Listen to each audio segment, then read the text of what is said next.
Irmãos, vamos abrir nossas Bíblias. Carta do apóstolo Paulo aos Filipenses, capítulo 1, verso 3. Carta do apóstolo Paulo aos Filipenses, capítulo 1, versículo de número 3. Glória a Deus. Amém? Glória a Deus. Hoje é um dos temas que eu fico mais ansioso para poder falar. Infelizmente eu não estou me sentindo muito bem, mas vai dar tudo certo, né? Estou debaixo da mão de Deus. Nós estamos, para quem não sabe ainda, estudando versículo por versículo da carta de Paulo aos Filipenses, né? É uma carta sobre a alegria cristã, uma alegria em Deus e uma comunhão com a igreja, que eu acredito que, como eu expliquei nas duas primeiras mensagens, nós precisamos aprender sobre como ter alegria em Deus e ter comunhão com o próximo. E na semana passada nós iniciamos do versículo 3 ao 11 uma nova sessão da carta de Paulo. Essa sessão fala sobre uma amizade verdadeira. Aqui Paulo dá um exemplo do que é uma amizade verdadeira e é o que nós estaremos vendo nesses textos, amém? Verso 3 diz assim: dou graças ao meu Deus todas as vezes que me lembro de vós. Dou graças ao meu Deus todas as vezes que me lembro de vós. Amém? Semana passada nós vimos que quando Paulo ele passa a tratar da vida dele, do amor dele aos filipenses, é incrível como antes de dizer qualquer coisa, o apóstolo Paulo ele dá graças a Deus. Ele agradece a Deus pelos filipenses, quando ele se lembra dos filipenses. Porque Paulo ele tinha uma visão de Deus, ele tinha um pensamento sobre Deus tão grandioso, que ele cria que Deus ele era soberano sobre cada aspecto da vida de Paulo. E que quando Paulo conheceu os filipenses, quando criou-se aquela amizade, quando criou-se aquela comunhão, não foi graças ao acaso, não foi porque eles foram a algum lugar ao mesmo tempo, não foi coincidência não. Ele sabia que foi o próprio Deus que arquitetou, que planejou uma forma deles se unirem. Foi Deus que levou Paulo a conhecer aquelas pessoas. Paulo poderia conhecer qualquer outra pessoa. Paulo iria pregar na Bitínia. Paulo não ia para Filipos. Mas quando Paulo ia para Bitínia, o Espírito Santo proibiu ele de ir lá e revelou para que ele vá à Macedônia. Quando ele chega à Macedônia, ele prega para os filipenses e então aquela amizade começa. Graças a Deus. Por isso Paulo, quando ele vai falar de amizade cristã, quando ele vai mostrar a amizade cristã, ele tem certeza que foi Deus quem colocou aquelas pessoas lá. Foi Deus quem planejou o encontro. Foi Deus que trocou o coração. Foi Deus quem uniu aquele tipo de pessoa. Foi Deus quem uniu aquela igreja com ele, com o próprio apóstolo Paulo. Não tinha como Paulo dar graças a ele, aos seus esforços evangelísticos, ou graças a alguma coisa, não. Graças somente a Deus. Deus ele foi soberano. Deus gloriosamente pegou o apóstolo Paulo e uniu com aquela igreja. Irmãos, a nossa visão de amizade cristã tem que ser essa. Se a igreja tem que aprender a ter comunhão uns com os outros, se nós devemos entender que existe uma necessidade de nós nos unirmos, a grande visão que devemos ter é que é o próprio Deus quem opera. É Deus soberanamente quem nos impede de ir para a Bitínia, para ir para outra cidade, para ir para outra igreja, para ir para outro lugar. E Ele quem graciosamente nos coloca onde nós estamos. Não era necessariamente para mim estar aqui. Não, nada impedia você de estar em outro lugar. Nada impede você de conhecer outros cristãos, mas Deus soberanamente, de uma forma graciosa, podendo você ter ido para qualquer outra religião, qualquer outro lugar, conhecer qualquer outras pessoas, não. Deus arrumou uma forma soberana de unir você e colocar diante das pessoas que você conhece hoje. Se você tem prazer na comunhão com os cristãos de hoje, isso é graças a Deus. É Deus quem soberanamente levou vocês até lá. Isso foi o que nós vimos semana passada. Hoje eu quero apresentar em rápidas palavras sobre a necessidade e como que Deus fez com que Paulo tivesse contato com os filipenses. Como é que Deus agiu para que levasse Paulo a dizer graças a Deus? O que é que Paulo pensou? Quando Paulo lembrou dos filipenses, o que é que ele lembrou que fez com que ele olhasse para Deus e glorificasse a Deus? O que ele pensou? E quando nós descobrimos o que ele pensou, então nós vamos encontrar o âmago da doutrina, o âmago da questão que eu estou falando aqui. Então, o que Paulo pensou quando disse graças a Deus? Será que ele lembrou apenas dos benefícios que os filipenses doaram para ele? O que Paulo lembrou? O que será que fez Paulo olhar para aqueles irmãos e dar glória a Deus? E agradecer a Deus pela vida deles? Eu acredito que Paulo se lembrou de quando Deus converteu eles e transformou eles em uma nova criatura. Eu tenho certeza disso. Paulo disse graças a Deus, porque ele se lembrou que foi Deus que transformou eles, foi Deus que converteu eles, e foi Deus que, graças à conversão deles, uniu Paulo a eles. Porque se os filipenses não tivessem se convertido, não haveria comunhão entre eles. Se Deus não tivesse agido, se Deus não tivesse operado, era impossível a comunhão de Paulo com os filipenses. Como eu posso dizer isso? Por dois motivos. Primeiro, o contexto, o versículo 5, ele vai dizer que se lembra desde o início da obra, que eles participam do Evangelho. Versículo 6 diz que Jesus começou a obra neles. Então, quando Paulo disse, dou graças a Deus, o contexto deixa claro que Paulo se lembrou do começo, do princípio da obra, de como foi que ele entrou lá, de como foi que eles se converteram. Paulo estava dando graças a Deus, porque ele lembrou que Cristo começou aquela obra, não foi Paulo. Foi Cristo que converteu eles, foi Cristo que trouxe eles. Foi Cristo que avivou o coração deles e uniu eles a Paulo. Não somente isso, a minha segunda razão é que é um costume de Paulo, quando dá graças a Deus, se lembrar da conversão das pessoas. Se você olhar Colossenses 1, Paulo vai dizer, dou graças a Deus porque lembro de vós. E ele começa a falar de como a pregação do Evangelho frutificou no meio deles. Ele se lembrou da conversão dos Colossenses. Quando ele escreve em 1 Tessalonicenses, capítulo 1, verso 2 em diante, ele fala a mesma coisa. Eu sempre dou graças a Deus por vós em minhas orações, porque a palavra foi pregada com manifestação de espírito e de poder. Paulo, ele ligava esse agradecimento a Deus, essa alegria a Deus, com a conversão deles. Então Paulo, quando ele diz, dou graças a Deus, sem dúvida alguma, Paulo se lembrava de como Deus operou, de como Deus transformou. E quando Paulo viu o que Deus fez por meio da sua pregação, ele podia olhar para aqueles cristãos e dizer, graças a Deus, porque vocês, finalmente, porque se não fosse Deus, vocês não teriam se convertido. Se não houvesse conversão, não haveria amizade. Por isso, a primeira coisa que eu falo diante da nossa amizade é, graças a Deus. Por quê, irmãos? Por que Paulo deu graças a Deus pela conversão dos filipenses? Eu acredito que a verdadeira amizade, e aqui eu acho que isso tem que ser um tema que deve ser estudado sempre, não é uma amizade que, quando Deus ele trata de verdadeira amizade conosco, aquela amizade verdadeira aos olhos de Deus, que leva a gente a dar graças a Deus, ela tem que ser uma amizade que beneficia a nossa alma, e tem que ser uma amizade que glorifique a Deus. Se aquela amizade não leva você a dar graças a Deus, a dizer que foi Deus quem fez, a olhar para Deus, você de forma alguma está tendo uma amizade correta. É por isso que a Bíblia proíbe expressamente a comunhão com ímpios. É por isso que, texto por texto, a Bíblia condena a comunhão com ímpios e com falsos cristãos. O que eu não vou explanar aqui, que eu já explanei em vários outros lugares. Mas por quê? Irmãos, alguém que é tomado pelo pecado, alguém que ainda não está em época de conversão, alguém que não se converteu como os filipenses, não pode ter comunhão com os apóstolos, não podia ter comunhão com os cristãos. 1 João capítulo 1, versículo 3, João vai dizer, e essa coisa que nós ouvimos, pregamos a vocês, para que vocês possam também ter comunhão conosco, e a nossa comunhão é com o Pai e com o seu Filho Jesus Cristo. O apóstolo João deixa claro que eles apenas iriam ter comunhão com eles, se eles ouvissem aquelas palavras que estavam sendo pregadas, se eles aceitassem aquela palavra. A comunhão precisa, para que você tenha comunhão, para que você tenha amizade, para que você tenha prazer na outra pessoa, é necessário primeiro Deus agir nela. É necessário que primeiro Deus faça alguma coisa na vida dela. Por quê? Por 3 motivos. Isso se aplica a ímpio, falso cristão e aplica a nós também. Alguém que não tem o domínio sobre Deus na sua vida, que não é um cristão, que não foi convertido como os filipenses, ele não pode, de maneira alguma, pelo menos biblicamente falando, tratar você da forma como você deveria ser tratado, segundo o pensamento de Deus.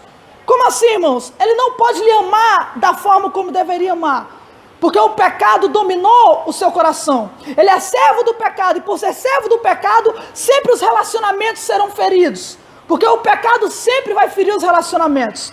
Se o pecado dominar aquela pessoa não consegue ter relacionamentos que glorifiquem a Deus.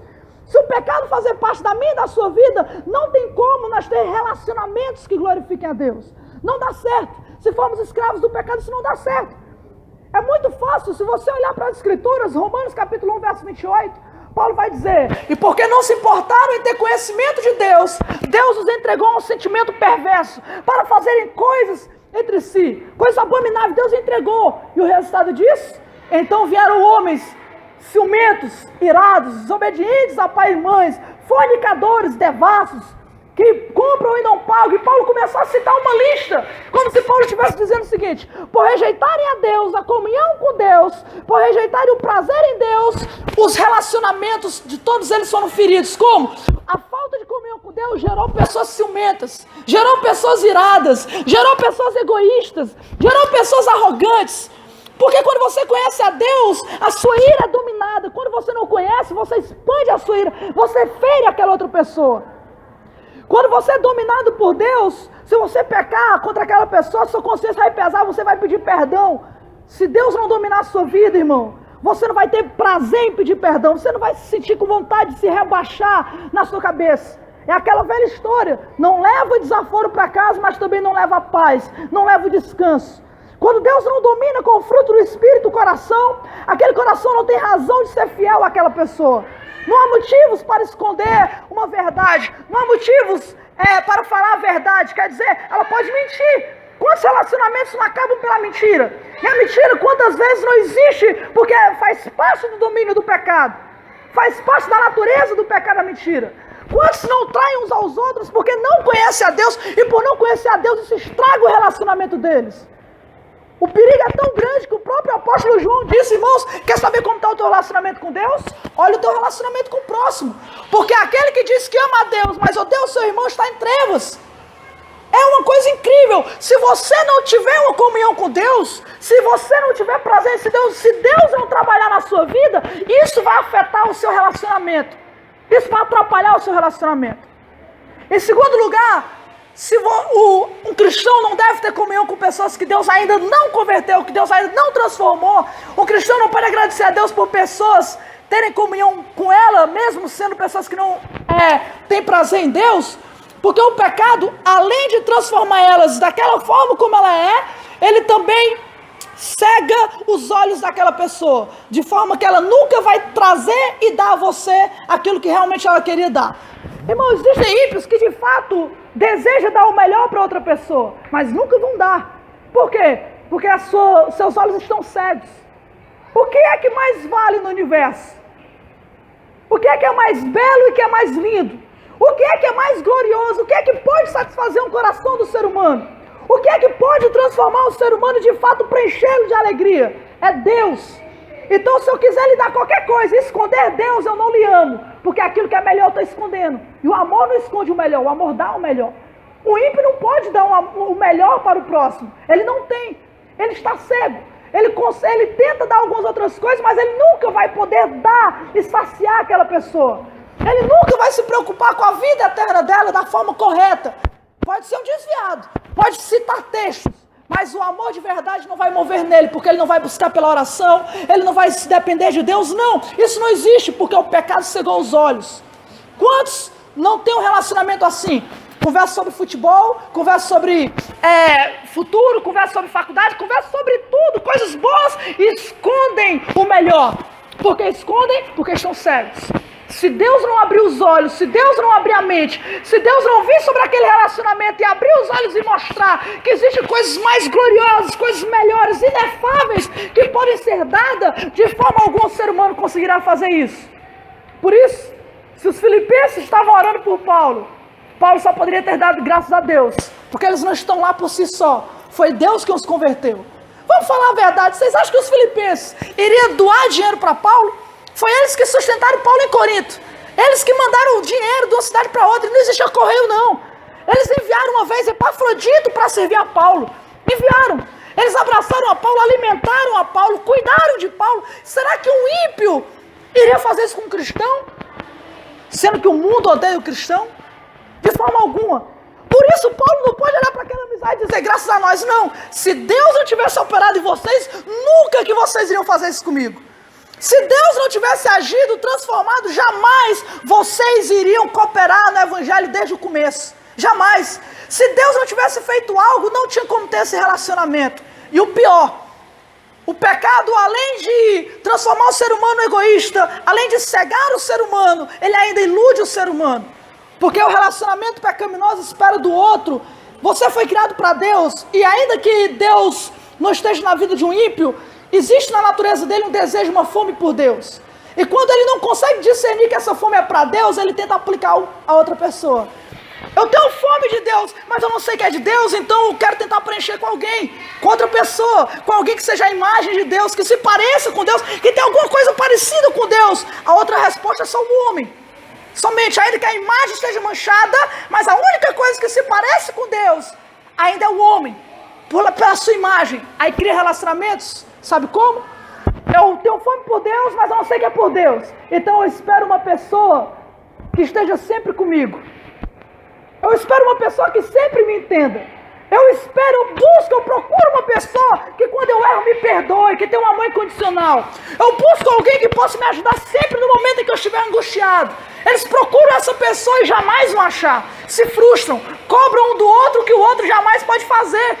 Irmão, isso é ilusão. Pare para pensar. Será que existe alguém que de fato pode estar sempre com você? Será que existe alguém que de fato sempre pode, olhar para os seus erros e lhe tratar com muito amor, com amor incondicional? Será que existe alguém que pode de fato estar com você em todos os seus momentos de angústia? Não existe. Isso é a fome de Deus. Só Ele pode estar sempre com a gente. Só Ele pode sempre nos ajudar na nossa angústia. Só Ele pode sempre nos perdoar com amor incondicional. Mas aí o relacionamento pecaminoso não entende. Então ele cobra do outro. E se o outro não der, ele fica com raiva. Ele pede do outro, se o outro não der, ele fica com raiva. Mas nós que somos cristãos, nós temos Deus, temos prazer em Deus, temos alegria em Deus. E se o próximo não me der aquilo, eu entendo, porque eu percebo que só Deus poderia dar. Então tá tudo bem, eu perdoo. Tá tudo bem, eu entendo. Tá tudo bem, eu sou paciente. Tá tudo bem, eu amo. Por quê? Porque eu sei que é só Deus quem tem esses atributos. Por isso Paulo, ele olha para os filipenses e pensa: é impossível vocês fazerem o que vocês fazem comigo. Por isso eu dou graças a Deus, quando eu me lembro de vós, porque Ele esteve com vocês, porque Ele transformou vocês, porque Ele agiu em vocês. Nós devemos dar graças a Deus, irmãos, se nós temos irmãos, se nós temos pessoas ao nosso redor. E para me encerrar, eu quero ver como que Deus faz isso, rapidamente, como a Trindade age, como a Trindade age para poder colocar pessoas. Irmãos, a visão de igreja que nós temos é muito pobre, muito pequena, é uma visão muito falha. Porque nós imaginamos que os amigos dentro da igreja, comunhão com crente, aquela comunhão assim, jovem com jovem, ou então aquela comunhão, quem conversar mais comigo é mais perto de mim. Isso não existe. Pela Bíblia somos todos uma família. Já percebeu que você chama os outros de irmão? Já se tocou disso? Já parou para pensar por quê? Quando Deus, Ele transformou Adão, quando Deus criou Adão para ter um relacionamento. Por isso Adão não se satisfez apenas dando nome aos animais, não. Faltava algo, faltava Eva. E quando Deus criou Adão e Eva, eles tiveram esse relacionamento. Tiveram essa intimidade. No primeiro pecado, Adão culpou Eva culpou não sei o quê. Quando Eva pecou, levou Adão para o pecado. Quando Adão pecou, descontou o pecado, dizendo que foi ela que fez aquilo. Houve problema, confusão no relacionamento. Assim que o pecado entrou. Mas eles foram criados para continuarem juntos. Você foi criado para ter uma comunhão. Você foi criado para estar com pessoas. E a igreja, eu quero mostrar em cada aspecto da Trindade, ela é importante em primeiro lugar, porque o Pai, o Deus paternal, Ele deu a igreja como um presente para nós. Lá em Filipenses 2 vai dizer que nós éramos estrangeiros, mas agora não somos mais estrangeiros. Fazemos parte da família de Deus. Irmãos, quando Paulo escreveu aquilo, Paulo escreveu alegre. Não somos estrangeiros. O que é um estrangeiro? O que tem a ver um estrangeiro com a família de Deus? Um estrangeiro é alguém que está estranho àquela sociedade. É alguém que não faz parte daquela sociedade. É alguém que sai dos Estados Unidos, vem para o Brasil, vem para a capital, vem para o Nordeste, vem para algum lugar, não conhece ninguém, não tem contato com ninguém. Parece que tem muito estrangeiro dentro da igreja. Quem entra dentro da igreja não tem comunhão, não tem contato. E não percebe que nós fazemos parte de uma família. Nós não somos estrangeiros, somos parte da família. A igreja é um presente. e presente no meio de uma sociedade onde não pode confiar um no outro, onde não pode ter prazer um no outro, onde os casamentos se acabam, onde os relacionamentos são tão fracos, tão cheios de mentira, tão cheios de engano. A igreja é um presente, onde tem pessoas que querem melhorar, que querem lhe ajudar, que não ganham nada para dar aula para você, que não ganham nada muitas vezes para lhe aconselhar, não, eles querem apenas ajudar. Existem verdadeiros cristãos que Deus levantou como presente para a sua vida. A igreja é um presente, não somos estrangeiros, somos uma família, precisamos entender isso. Pare de se comportar como estrangeiro dentro da igreja. Pare de olhar para todo mundo, sair, não ter comunhão, não ter contato. Deus não te colocou aqui dentro. Deus não te jogou dentro da família dele para tu estar como estrangeiro, como estranho. Não, você precisa olhar para a igreja e dizer: graças a Deus, quando eu lembro de vós, graças a Deus por ter vocês. Porque eu estive aqui preso, mas vocês me enviaram para Afrodito. Eu estive preso, mas vocês me apoiaram. Eu estive preso, mas eu tenho esperança na vossa oração. Eu não estou sozinho, eu tenho uma família em Filipos, eu tenho uma família em Colossenses, eu tenho uma família na capital de Roma, eu tenho uma família. Paulo, ele tinha entendimento do que é a igreja é para estarmos unidos, como uma família. Nós fazemos parte de uma família. Como que você vai dar graças a Deus pelos irmãos que você nunca nem falou com eles? Entendeu? Somos família. A igreja que Deus quer que você tenha comunhão somos nós. Não tente preencher a sua falta de amizade cristã com comunhão com o ímpio. Não tem como. E eles nunca vão te saciar. Nunca vão te dobrar o joelho junto contigo. Existe uma diferença muito grande entre você contar um problema para o ímpio e ele dizer: esquece, vamos assistir um filme. Não, deixa isso quieto, vai dar certo. E aquela palavra rápida sobre Deus e alguma coisa. Não, tenha comunhão com pessoas que, como Daniel, vão matar a gente, vamos dobrar o joelho, vamos orar, vamos se juntar na casa de não sei quem. Os 4 oraram, Deus se revelou e salvou a vida dos 4, porque eram companheiros de oração. Nós vamos estudar sobre amizade e oração no versículo 4. Vai ser tremendo. Então, irmão, devemos entender que nós temos uma família, estamos aqui, somos irmãos, somos famílias, e nós somente um presente. O Pai te presenteia, mas quem te compra um presente, sabe quem é? Jesus. Você acha que Deus vai dar um presente de bandeja? Não, Ele não vai pegar um pecador e transformar o coração dele e te dar para te ajudar, não. Aquele pecador merece a morte, aquele pecador merece o inferno. Nenhuma pessoa merece a igreja. Nenhuma pessoa merece alguém para abrir seus olhos para Deus. Ninguém merece. Somos pecadores que pecamos, estamos longe de Deus. Mas é por isso que João capítulo 11, verso 52 diz: Cristo não morreu apenas para salvar um povo, mas Ele morreu para unir os filhos de Deus que estavam dispersos. É uma igreja unida pela morte de Cristo. Ali na cruz, Cristo nos comprou, nos uniu, Ele transformou a sua família, não com sangue biológico não, mas com seu sangue derramado. A igreja, ela foi comprada pelo Filho. Para você ter pessoas aqui, Cristo teve que morrer. Para poder ter pessoas maravilhosas que te amam com o amor que um ímpio não pode dar, foi necessário Cristo morrer para poder ele ser perdoado. Por isso Paulo, ele podia olhar e dar graças a Deus. Porque ele fala no versículo 6, eu tenho certeza que aquele que começou a amor em vocês vai terminar. Paulo olhava para o Cristo que transformou eles, que aperfeiçoou eles. Isso é maravilhoso. Irmão, nós somos uma família comprada pelo sangue de Cristo, com um alto preço. Para poder nós termos pessoas aqui, Cristo teve que ir para a cruz. Para poder nós termos pessoas que se amam, que se ensinam, que se exaltam, irmão, não desista. Olha o que a palavra de Deus diz, olha o que a Bíblia diz. Vem todo dia, vem para a escola bíblica aprender a viver melhor. Vem quinta-feira aprender a orar melhor. Vem domingo para ter prazer. Irmãos, somos construídos uma família. E isso teve um alto preço. Teve um alto preço para ter os cultos de domingo. Teve um alto preço para existir Santa Ceia.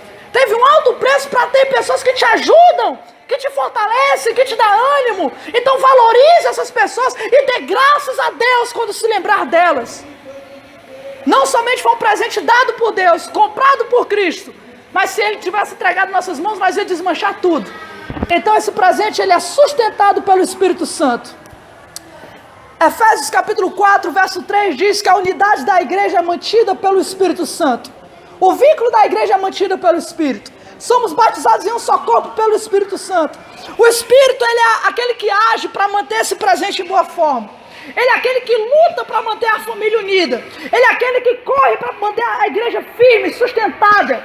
Quando o irmão briga com outro, é ele quem convence o outro do pecado para ir pedir perdão, para a família voltar a ficar bem.